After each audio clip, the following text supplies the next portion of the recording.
Check me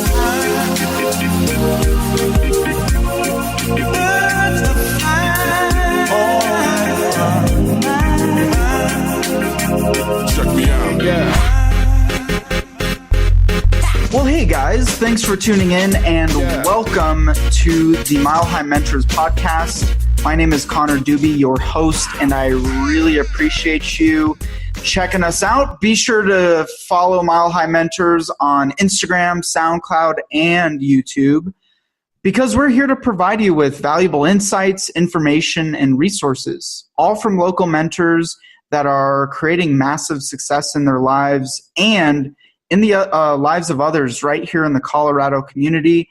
But not only that, guys, you may know millennials are the next generation of entrepreneurs, business leaders, global problem solvers, and I want this podcast to help bridge the gap and massive disconnect that I'm seeing between generations, the Xers, the baby boomers, the millennials, Generation Z.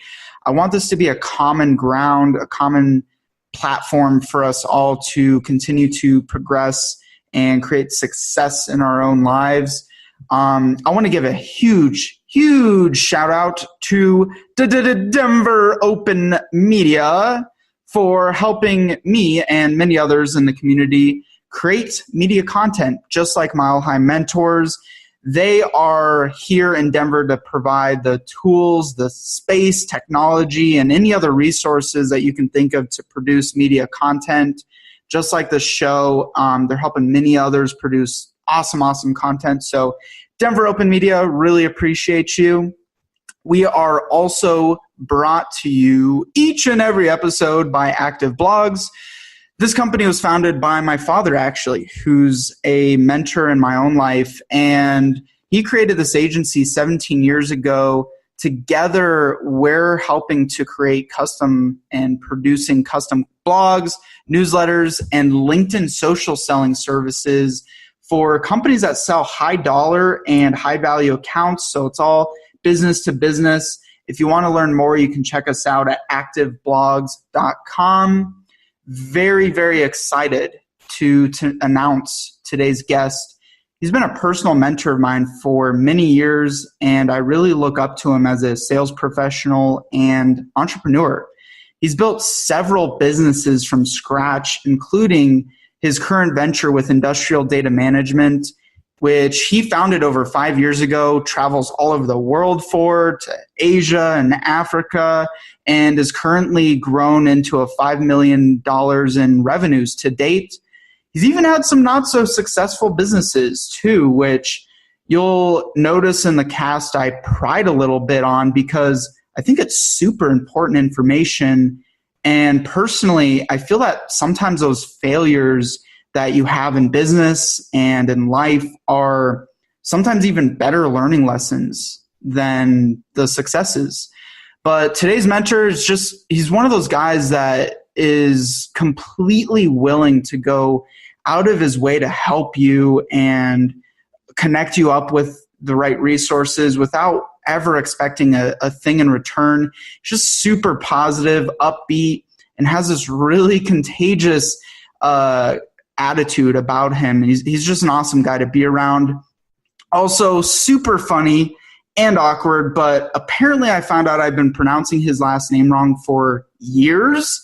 I've seen it written before and realized I never said it out loud in front of him. And before the podcast, just could not get my brain to function properly to announce his name there and to say his last name. So Todd, I love you so much. I am sorry I butchered your name 5 times before we started the show. At least I hopefully made up for it a little bit with a gift bottle of whiskey afterwards.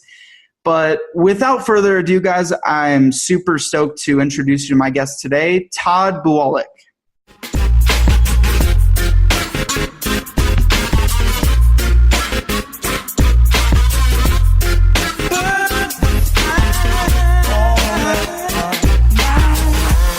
Live. This is Todd. How's it going, my friend? Doing great. Good to see you. Good to see you. We have a lot of catching up to do. Yes. It's been a long time. It's been a very long time, man. Were you? What was the most recent travel? You're bouncing all over the place. Yes, all the time. All the time. This last round of travel was here in the U.S. of A. So that was Ohio, Pennsylvania general area. So it was great to be back there. We have a field services office there. Nice. And so kicking off a few projects, and then you go back, support the troops. Lovely. Make sure we're on target. And that doesn't sound near as exciting as Thailand, though. No, it's not. But I'm excited to go where the projects are. So right now it's ramping up heavily in the U.S. Yeah. So it's good, and Philippines is continuing to grow solidly, and Thailand as well. Yeah. And South Africa, our newest adventure, is starting to spin up as well. So we're pretty excited about the growth that we're having. Yeah, that's incredible. 2017, it's been phenomenal. Yeah, and I'm super excited. Thank you for coming on the cast. Yeah. Super excited to have you. You're a massive influence on me, and just I've known you for, I don't know how long we've known each other now, but we've known each other for quite a few years. Actually, dad for years and years, and then I kind of got super fascinated by business and entrepreneurship and everything, and saw what you're doing, and I'm like, I gotta have Todd come on the podcast. Man, I'm excited to be here, and super excited to see you grow, man. You are one of the young entrepreneurs that I am just loving to watch you grow and flourish. That. Appreciate you're that, doing man. Awesome. I'm really proud of you. Oh, thank you. I really appreciate that. You're doing great. I'm gonna make you drop tears here on the show. So I guess for context, I mean, I don't even know if we've had this discussion before, but give us a little bit of background on yourself. Starting from the beginnings to your early 20s. Sure. So I grew up on the East Coast, and didn't have much of much guidance and direction as far as what I wanted to do when I grew up, and met my lovely wife, and I think it was '93, and her father-in-law Keith Kettleson has been a great mentor of mine, and if it wasn't for him, I'm not sure what I'd be doing. Really? But I've always had the entrepreneurial spirit, and knew that I'd be successful at whatever I do just because I have a great work ethic and apply myself. But I just didn't really have much direction. And so, listening to him and absorbing the information that he was willing to share with me and kind of taking me under his wing, and it was inspiring. And it really motivated me to do my own thing. So I worked for Fortune 500 companies, all the way down to startups, and really found that my passion has been on the entrepreneurial zeal, spirit side of really wanting to do startups. Yeah. And so I've taken the knowledge that I've gained over the years, working for larger companies, and have coupled that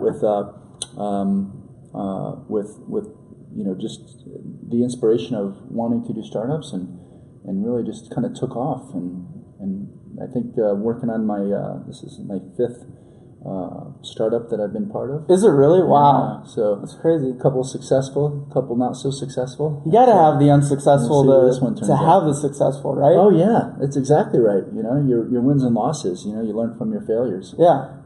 To pick up and keep moving. Yeah, absolutely. And you were how old when you met your wife's father? Yeah, so let's see. I would have to say I was 20 years old, I think, when I met my wife.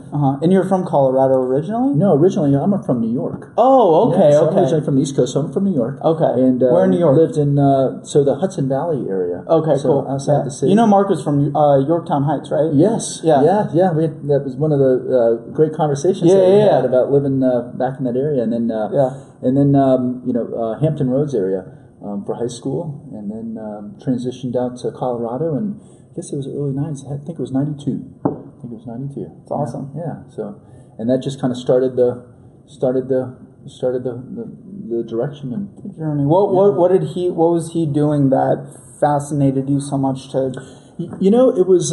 I didn't grow up with a lot of money. I grew up in poverty, and loved my mom and dad, but they worked hard, and they just didn't have a lot of money, and so I was driven by success, of thinking success was money, and my father-in-law, he shared with me, he goes, being rich isn't about having money. It's about, having opportunity. Yeah. And he said, if you want to be successful, do what successful people do, right? And I know that that's not his quote, but that's something that really had stuck with me. Yeah.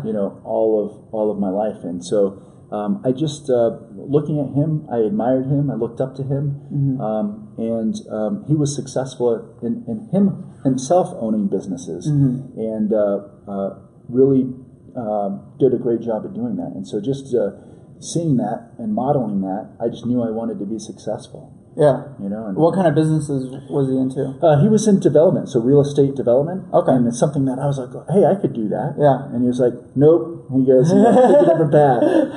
Yeah. And so he goes, find what you're passionate about. And I've always been passionate about helping others. Yeah. And that's very apparent.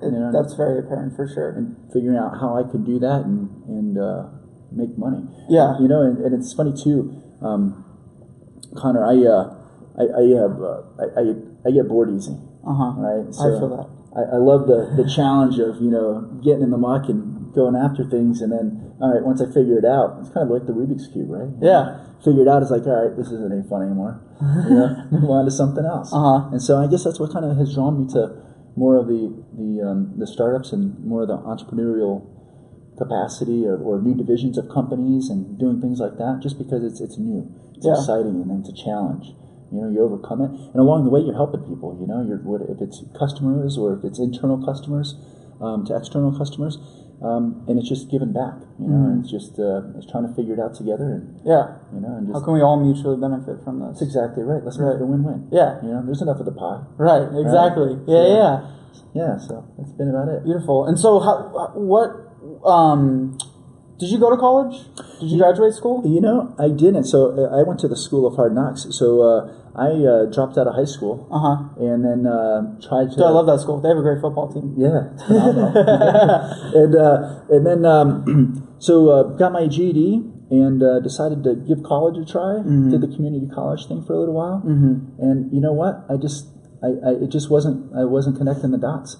I wasn't seeing how that formal education was going to help me be successful. Yeah. I have just a strong will to succeed, a strong drive, and just relentless energy. And I figured, all right, what I don't know, I can make up for. Just if I fumble, I can pick up and I can run really fast. Yeah. Right. So learn on the fly, and that was kind of the motto. And that was, it took me a lot of places real quick. So what you're telling me is you worked for Fortune 500 companies and you didn't have a college degree. You're right. Are you kidding me? You're right. And it was amazing because I remember as a manager working through the ranks of coming in and then being promoted into management, and then having teams of people working for me that had PhDs and MBAs, and God bless them, because education is important, no doubt. Doesn't matter if it's formal or informal. What I see people when they have a degree that tells me that they're committed, because school's not easy, right? So that means that they're committed to something, and that's more important to me. I'd rather have somebody with a great attitude with no skills than somebody with a lot of skills and a bad attitude. Yeah. Right? Because I can train people to do pretty much anything, but I can't train them to have a good attitude, right? And so once I got into management, I saw people that had, these degrees and, the PhDs, and they had such a pompous or entitlement, thought process of, because I have this degree and because I know something, that you should listen to me. Yeah. And it was like, what? At the end of the day, it's about rolling up your sleeves and getting dirty. Sometimes you work smarter, not harder, but sometimes, you got to work hard. Yeah. Right? And I have yet to find anything that doesn't require hard work. I don't care what you're doing in life. It requires hard work. And that's it. And just determination of wanting to succeed. You fail. We've all been there. Hey, cry about it, whatever. Get up and get going. Right. And learn from it, hopefully. So how long were you in that corporate scene for? I was in the corporate scene probably the better part of 10-ish years or so. Kind of moved through those ranks quickly, but I found that the farther up in the can you say which company? I worked for Kroll. Okay. Yeah, so that's a large company. worked for Celestica, worked for Flextronics, so computer manufacturing, and then on the financial services side. Yeah. How did you get into the tech side of things? Like, would you consider yourself an engineer type person? No, not at You're all. more of a biz dev person, right? I am. I'm more of a chameleon, is what I am. Yeah. So I'm somebody who adapts to the environment that they're in, and not having a formal education, I was always at a disadvantage because, people would look at people with a formal education before they would look at me, even just on a piece of paper, right? So I had to impress people based on my work ethic, and getting out and just working hard. And so I wasn't really. And to be honest with you, I think, I look back, I didn't wake up one day outside of saying that I want to be successful and I want to be a business leader, right? And I want to be somebody of empower. I really didn't know what that meant as a young person. And what ended up happening, even to this day, is that it's about opportunity. It's every single opportunity I've ever had is because of some trial or tribulation that's happened in my life. If it's being laid off or, just a startup, crashing and burning, right? That it's like, all right, well, I have a family. I got to put food on the table, right? So where am I going to work? Do or die. It's exactly right. Yeah. And so that living in that mentality of, succeed or fail quickly has been the real driver. So it's been kind of funny because somebody was just talking to me not too long ago, asking me, it's like, how did you end up where you are? Like, what did you do that was, did you pick this path? Right. And I was like, no. It kind of picked me. Right. I just knew what I was really good at, and that was helping others and having a lot of energy and just caring and just, wanting to just do something that made a difference, no matter how small or big in my professional life or my personal life, that it just drove me. And, pick an industry. I can learn anything, any industry, it's obviously the longer that you're in an industry, right, you become more of an expert, but I think once you gotta just nod your head and act like you know the thing. That's exactly and just, right. The fake it till you make it type thing. Hey. And not fake it in an insincere way, I'm a young dude and going into Mark's business and everything, and I've talked to these companies that are doing AI and these super complex technologies or this IT, but IT is such an umbrella. There's so much, and I'm these guys are just telling me all this stuff. They're engineer type people, right? And I'm I have no idea what you're talking about right now. I'm just gonna agree with you. I do it to this day. I work in a very technical field. Super technical. Yeah, and we're system integrators, industrial control system. What does that even mean? Integrators. Well, the simplest way to put that is that we turn things on and off in industrial places. So it's control systems, and it's more funny. Complex than you probably just said it. It is. It's super complex. But what's funny is, so when I'm sitting in the room talking with engineers, I'm glazed over. I don't understand. And I'm always like, can you dumb that down for me? It's like, one more time. Okay, one more time. So I'm on the business side. I run our marketing and operations. So I'm more on the executive side of our business. And then I have a counterpart that handles all of our technical and engineering part of our business. So together we're one really awesome person. Yeah. But and then thankful too that I've learned over the years that surround yourself with really good people. Yeah. I had a company that I thought because people I knew and I liked that I thought were going to be successful because we're great friends. And I found out that was one of the worst mistakes I think I've ever made, is hiring people that I have a great personal relationship with, but aren't qualified in the professional realm to do the job. Right. And learned that the hard way, right? And so that business failed because I just didn't have the right resources in place. So a great learning lesson, right? Yeah. So what business was that? That was a startup of a technology company. We were starting to build an app for sales and marketing companies, and it just didn't. We just had the wrong people in the wrong seat on the bus, right? And it was interesting because this go around, now it's been like, hey, you know what? We're into the right people. We got to have the right people on the right seat on the bus. Yeah, got to have the right people on the bus. What book is that? That's the. That's funny you say that. Now you're putting me on the spot. So I can't think of the book. I wish I could take credit for it, but I can't. But Good to Great. Is that Good to Great? Good to Great. Good to Great. Got to have the right people on the bus. Yeah. Yep. And that's key. And that's key. And I think a lot of it is intuition. It's just that spidey sense in your gut. Yeah. And trust in that. And sometimes, more times than not, it's going to be right. I wish I had some really profound, great story to tell you about, like I read this book or I did this or I did that. It's really a combination of all of those things. It's like it's self-educating, right? Staying smart, right?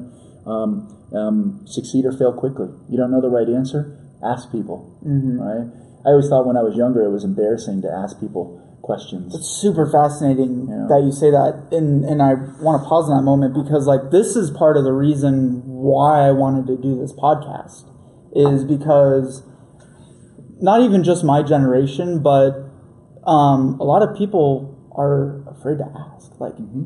You'd be so surprised what you get when you ask. Go ask that person that you want to be mentored by, or those people are more accessible than you would think. They're more reachable. They want to help other people. So it's really interesting that you had felt that way as a young adult as well. Oh, yeah. And what's even more interesting than that is that now, as a business leader, the people that ask the questions, I hone into right away. The people that don't, I don't want to deal with them because they're either afraid to ask, which means that they, in a company, you need people to take ownership, right? And I understand that there's a fear factor, uncomfortable factor, especially if you're in a crowd, or in a room with other people.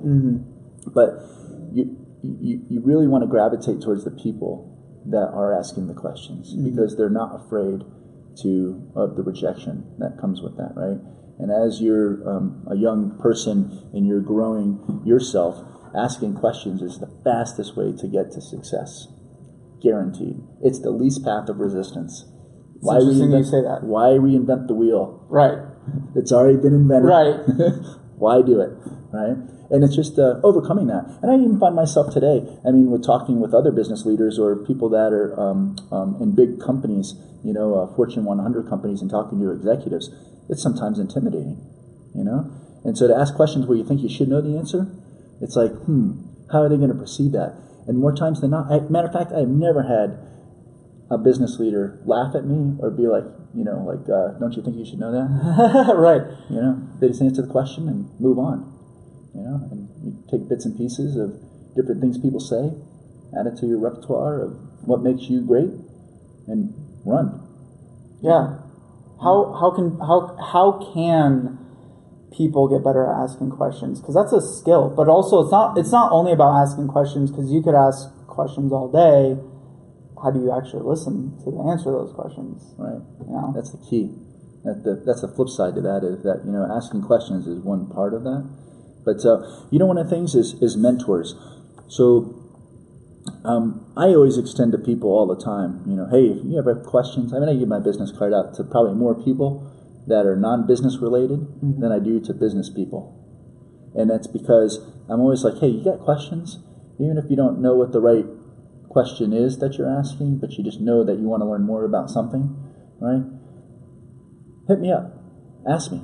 Call me. Skype me. Text me. Email me. Whatever it is, right? And let's just communicate, right? And if I don't have the answer, I got quite a few contacts. I know somebody who does, right? And a lot of times that's usually what it is. It's like, hey, if I don't know the answer, let me put you in contact with so-and-so, and I'll reach out to that person and say, hey, got a youngster here that's, trying to learn something. And they usually will, if not stop in their tracks, they will always make time for that individual to talk to them. Yeah. Who are those people? Who are you interested in mentoring or helping to bring up or teach about what it is that you do? And how you do it. It's somebody that wants to help themselves be better as a person, and that's a pretty broad statement because it doesn't matter if it's business, personal, relationship, whatever that capacity is, right? I just want to help people that want to help themselves. People that don't want to help themselves, that want to sit on the sidelines and have woe's me, or well, because of this issue or because of that issue, things that are totally out of their control. right? It's those people aren't. You're not going to help them. Mm-hmm. Like you can give them all the money in the world, and they'll still be poor. Right. You can teach a man to fish, doesn't mean he's going to go throw a line out. That's exactly right. Yeah. So the people that want to help themselves are the ones that I kind of draw myself to. Yeah, you gravitate towards those people. And a lot of that, is to be transparent with you, is because, like I said, I have loving parents, right? And I don't fault them for things that they did or didn't teach me, right? They did the best they could at the time. My mom worked, 2 to 3 jobs just to put food on the table. My parents were divorced at a young age. I'm a statistic, right? Grew up in poverty, grew up in the ghetto. I was a minority where I grew up. You want to talk about, all odds against you, right? So the story about, it's like, people that talk about that, I don't care. It's irrelevant because I know a lot of people, and I've heard a lot of stories of people that came out of those places, if not worse. Right. And they're awesome, and they're extremely successful in life. Right. In whatever capacity you want to define success, money, power, business, personal relationship, any of that. Yeah. So it doesn't matter what your background is. It's how you use what you've learned, right? And so, having that just relentless energy and wanting to just have that, just the inherent passion to want to succeed in life, that's what drives me, right? So helping others, when I see people that, like yourself, that just, you're a go-getter. It's funny. I was thinking about this when we were texting not too long ago. About the comment about the millennials, and it's like you're a great example. You're a millennial, right? And you're awesome. You're a go-getter. So the whole theory about millennials that they're lazy, they're this, they're that, and whatever, I don't buy it. We've hired some great millennials. Matter of fact, they're better than some of our senior people. Right, and that's super interesting. Like, I don't think it's a millennial thing. I don't think it's an Xer thing. I don't think it's a boomer thing because. From my point of view, the boomers would look at the Xers and go, "Oh, let's look at this lazy generation." Yep, and heard all of it. Yeah, and so and then we're going to do the same thing to the generation below us. I think now, just because of the access to social media and technology, we get more of a bad rep because there's more. It's more predominant. It's more talked about. There's more information out there, but also. There's more information out there. I think that our generation anyone can come from nothing, completely educate themselves, and have total access to everything that they need to be successful in their life. Again, whatever that means. Yeah. I can agree with you more. The information that's available, it's almost too much in some capacity, right? It's like, where do you turn? Use the Google machine and Uncle Google gives you a gazillion different Good old responses. Uncle Google. Yep. Can't live without Uncle Google. But it's but you're right. There's so much information, so you kind of have to, kind of shift through what's real and what's not, and that's where mentors come in. That's where people that look to trusted sources, look to people that are doing what you want to do. So do you think mentors are that breakthrough from the information overload? I do. Interesting. I do. Gotcha. Because it's part of its experience. So you can, I know people that are super smart people, crazy book smart, like insane book smart, but their life's stupid, right? They just don't get it, and it's so that's why I think that you have to have a divide between what you're reading or what you're learning. And whatever that formal or informal capacity is, and you gotta be able to soundboard that against something, put it into context, and actually take action on it. Like, you can have all the information in the world, but you'd probably agree, is action not the most important thing? Like, you could take action and take wrong action, but it's almost better than having the information and doing nothing with it, right? That's exactly right. That's a great point. You make, as long as you're doing something and moving forward, even if sometimes you move backwards because it's going to happen in life. But mentors, I think, are important, and you're going to have mentors. I've been thankful that even before my father-in-law, I had some really great mentors in my life. Even working as a dishwasher at a retirement community, the kitchen manager. Dude, that was my first job too. Hey, been there, done I was it. a dishwasher at 13. Yeah? And, you can't work that young, but my uncle worked at a breakfast restaurant. If you ever want to just, stink and have a tough rest your day and go wash dishes for 5, Puts 7. in perspective. Yeah, it really puts in Does. perspective. But I'll the, never complain about it. But the office manager of that, the kitchen manager, was a great mentor to me. Right? You know, he's like, hey, you know, you don't want to do this all your life. You know, you need to go to school. I mean, with simple things like that, or just the education of asking questions, and him just saying, well, if you want to become a kitchen manager, here's how you do it, right? So even if you think as young people, because I mean, I'm in my mid 40s and I still don't know what I want to do when I grow up, right? You've heard that before, right? But so as a young person, if you have an idea and like you want to go into marketing, right? Well, find somebody that's successful in marketing and start talking to them, right? And then just by conversation, that'll open up doors. Even if that person just doesn't want to help you because they don't have time or they're just not into that thing, you'll learn something out of that conversation that will give you direction on what the next step is, right? And it's just following. You want to be successful, do what successful people do. You know, if people like want to be billionaires. Well, you know what? Do what Bill Gates does. Do what Warren Buffett does. Right? They have great books. They have gazillion books out there about things how they do what they do and how they've been successful. And a lot of it's hard work. Yeah, Bill Gates is on next week. Is he? Awesome. Yeah, that's incredible. So what I'm really interested in is the failures. Like, I'm such a huge proponent that I'm young, but like every time I fail, like I almost feel like I always learn something more. Even when someone tells me like, don't do that, and I still do it just because I'm a dummy like that and like want to just like go against the grain and fail. I think this is the best way to learn. What are the most major failures you've had in your life and your career, and how have they kind of helped you get to where you are today? Sure, great. That's a big one. So failures in my professional life. You know, I grew up that you know, you have a strong work ethic and that'll carry you through, right? And then I learned about that it's about who you know, not what you know. And but some of the failures that I had. So my biggest failure was really and this is what kind of was the jumping off the diving board into the deep end and the whole entrepreneurial thing. So working for Kroll at the time, it was about 2007. Had a great run with them, was very successful, one of the top performers of the company, just a stud. Was very humbled by it too, by the way. So didn't get the ego of being a very successful salesperson and running with it. But I got laid off. Right? It was the first time that I've been laid off, and that's just a fancy way for saying you're fired. Right? I've never been fired from anything, and so I've always been an overachiever, and I didn't know how to deal with that.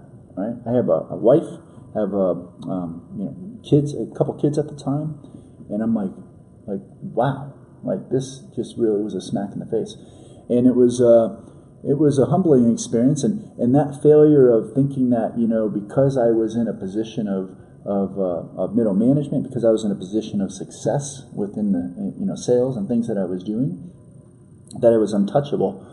Not in the sense from it's easy to feel that way when you're in sales and crushing it. Well, yeah, because right? that's how you're judged, right? Yeah. You're on the big board, or you're not. Yeah, you're either 1, 2, or 3, or you're everything else. Yep. And so that was my first experience of really a major failure in how to deal with that.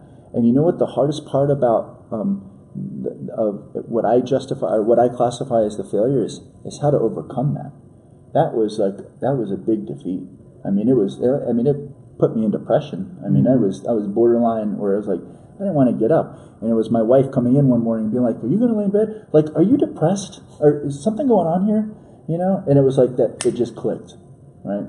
But the failure of being fired was a lot to take in, because I didn't know how to process that, right? So and I was fearful to talk to my father-in-law about it at the time, and the people that were close to me, because I didn't want to I didn't want to be vulnerable, right? And so that was the hardest part about failure, is being vulnerable, in my opinion. And that, like, okay, how do you talk to people about this? You know, how do you have a conversation about that without feeling, you know, really small, right? Because you're in a whole area that, you know, is unknown. Yeah. And so that was a big learning lesson for me.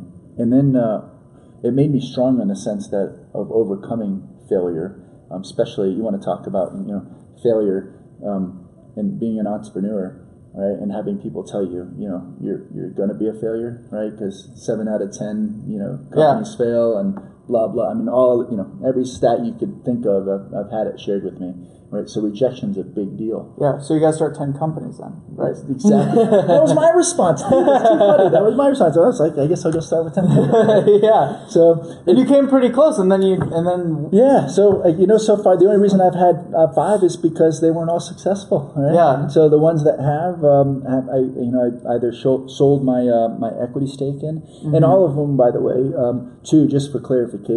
So I've worked with VCs, I've worked with angels, I've done, you know, Series A funding and you know, acquiring that, and you know, pitching and all that stuff. Man, that's a hassle.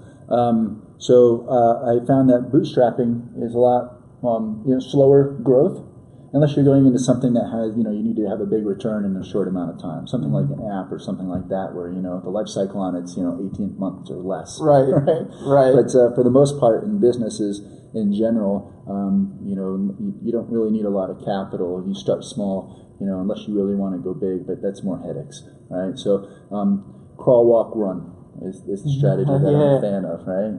So you think it's much better to actually sell something than to inflate your business with a bunch of VC money? Yes.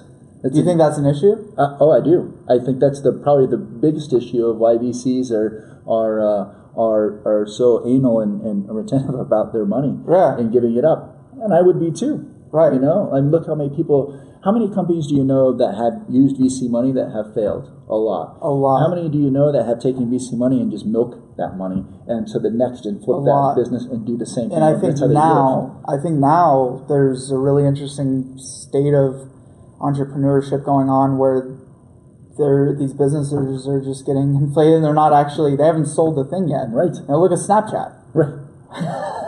Amazing, right? Yeah. Amazing. And so that right there is, you know, sell something. Make money. Right? At the end of the day, that's it. I remember, you know, first closed my first big deal, got the contract, walked into the boss's office. I was like, yay. You know, I was like, you know, I'm a stud. He was like, did they pay us yet? And I was like, well, no, but here's the contract. He goes, the money's not in the bank. He goes, it's not a done deal. And I was like, dang, because up to that point it was like, where's the contract? Where's the contract? Right. Where's the contract? Get the contract. It was like, you know, they pay us? No. All right. So learn that lesson too. Right? Deal's not done until the check's cashed and the money's in the bank. Yeah. So, and when you're doing startups, that's the holy grail. That's oxygen right there. Yeah, that's success. Yeah. You know? So what were the companies that had failed that you had founded? Yeah. What were you doing with them? One was an app company that I was trying to start up apps. One was a platform of internet platforms, and still on the technology side, but making more of a cohesive working environment. So you have, like, you know, your Microsoft you know, type of environments and stuff like that, just on a smaller scale, but more focused for sales and marketing folks. So more of a collaborative type of environment that people can share knowledge and you know, best tips and tricks and things of that nature.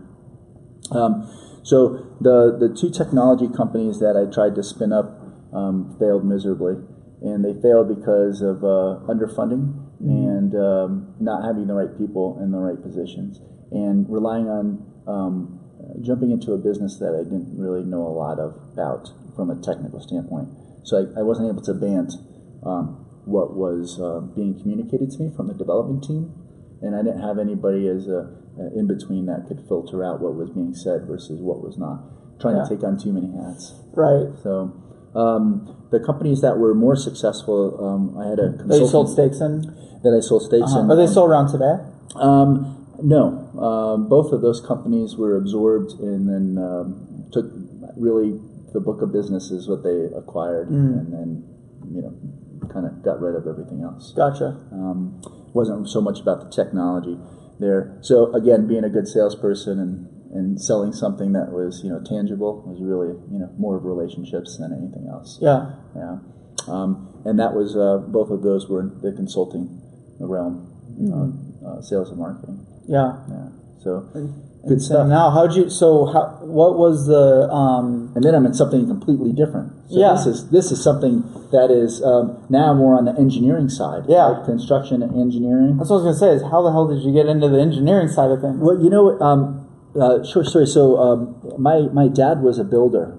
So Okay. he was a home builder. So I grew up in the construction, working on job sites and being a laborer, cheap labor. You're talking about being 13, working for your uncle and stuff like Yeah. that, just same thing, just cheap labor, So I always was fascinated by construction, and I loved building things that I could see, Yeah. the tangible asset of building a house or building a structure or whatever that was. So I always had I'm a tinker kind of guy. Mm-hmm. I love doing home projects and stuff like that. So it's kind of in my blood, that blue collar work ethic. And so getting into this company, it's right along the lines of engineering and construction, electrical construction. So some of those passions that I had, I could see myself being really successful doing it. So learning some of the technical ability from those previous experiences, knowing that, hey, I'm not the right guy for this piece of the business, so we need to find somebody that is, right? So my business partner and I have done really well together with our strengths and weaknesses, and matching up, that we're an incredible duo. Dream team. And how many years has it been now? So let's see here. We are in year 5, 6, 7. So six years. Yeah, 6 years. So we're definitely over the threshold of that 3-year mark. 5-year really when you start to grow, and now we're in that accelerated growth mode to where we're now acquiring companies, and even if they're minority shares of companies, we really want to get into some bigger acquisitions and start taking over some bigger companies. But we're a few years out from that, but it's on our radar. Yeah, it's on our radar. Yeah, so, absolutely. Yeah, so we're at about 50 employees now, give or take. And do you mind sharing what you guys are going to do in sales this year? We are going to be. I think we're going to eclipse We'll be right about 5 million. Awesome. Yeah, be right about. So for a private company, I think that's pretty impressive. Yeah. In that amount of time. Yeah. So there's a huge market for what you guys are doing. In the next couple of years. Well, automation. So industrial automation is maybe something. Automation is a buzzword. Is the latest and greatest. That's kind of happening and stuff. IIoT. IoT. Yep. All of those words. So that really falls into where we are, and we've been on the front end of that for a while. The emerging side of that, and so now it's finally starting to catch up to where we're actually starting to be successful. Mm-hmm. That's another note I want to add. I've always been on an emerging type of individual on the front end of things. I've always been so blessed that I can visionary to be able to see ahead of really years of where I really need to be. Yeah. The problem with that is not having enough money to carry it through. Yeah. Yeah. And getting others to see that vision too. But so on the engineering company that we have now, it's industrial automation, and so it's been exciting because there's a big need for that, and we see over at least the next decade where we can kill it, and we could absolutely crush it. Yeah. So absolutely. So we've been approached a couple times already in the last couple of years. Buyout. Yeah, about people that want to acquire us because we're just creating disruption in the marketplace. Yeah, good. And so I'm like, stirring up the pot. Exactly right. Yeah, that's exactly right. That's cool, buddy. I know we're doing the right things. Yeah, exactly. 2016 was a challenging year, but it was for everybody in our industry. Energy sector was, again, it's butt kicked for the most part, and so that's a big chunk of our business, and so we all felt the pain. So that's oil and gas. Yeah, it was oil and gas. Yep. And so in general, and eventually, you're like they're going to go away, right? Like, is that something that's planned for? The oil and gas industry is eventually going to slowly decline. Not in our lifetime. Not in our lifetime at all. Not in our lifetime. Even with electric cars and no, there's not enough infrastructure to support that stuff. It's all going in the right direction. Don't get me wrong here, but oil in itself is in everything. Yeah. It's not just about the supply that we have. Even the synthetics that they're trying to implement now into the marketplace, it's just not going to happen in our lifetime. Maybe over the course of the next 70, 80, 100 years, that evolution will change. But here's the thing: if electrical cars, wind, and I'm not anti, I'm all of those things. I'm in favor of all of it. I think we need to have a hodgepodge of all of those different resources and make us energy independent across the board. Good, because Elon Musk is coming on also in a couple of weeks. So. Excellent. And all of those things are important, but oil is the foundation of that. Yeah. Right. And so when all of those other markets can be self-sustaining on their own without any subsidies, then we'll have the conversation about that. They're going to take over the world and change the landscape, but it's not going to happen anytime soon. And I'm not saying because of that we shouldn't, we should pause and not focus on those other alternative energy resources. We should, and we should continue to grow them, but they need to be able to be self-sustaining on their own, right? So your tax dollars, my tax dollars, well, it's good that it's going to some of that, but it can't be to the point where it's so it's so much where the bureaucracy hinders the natural growth of capitalism. Yeah. Right.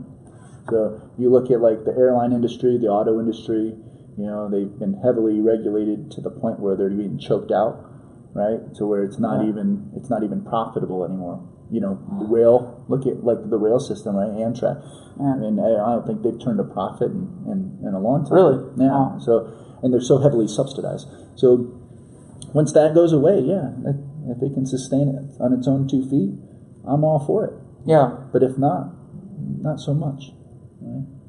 So what's the next big thing for you? Like, what's the end game here? And also, if anyone's listening to this, because like I'm just going to go on LinkedIn and stuff like that, what are some resources you're looking for right now that if someone were to hear this, they could connect you up with? Wow, resources. We are in growth mode. We're not in quite hyper growth mode, but we are in growth mode. So we are looking for electrical engineers.